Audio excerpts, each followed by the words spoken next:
আসসালামু আলাইকুম প্রিয় ভিউয়ার্স, আপনারা দেখছেন পঞ্চগড় জেলা শহর থেকে 8 কিলোমিটার পূর্ব দক্ষিণে করতোয়া নদী সরকার পাহাড়া গ্রামের নিচে।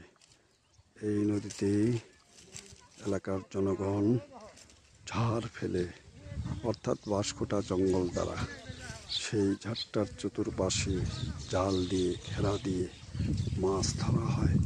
এখানে ভালো মাছ পাওয়া যায়, নদীর মাছ, ছোট মাছ, কিছু কিছু রুই, কাতল, জাপানি রুই, যে মাছগুলা খেতে খুবই সুস্বাদু এবং এই প্রতি কেজি মাছের দাম 500 থেকে 600 টাকা কেজি। যে মাছটা মানুষজন খায় খুবই সুস্বাদু, অন্যান্য মাছের তুলনায় অনেক অনেক ভালো। তবে বালিযুক্ত নদীর মাছ হতে হবে। ধন্যবাদ।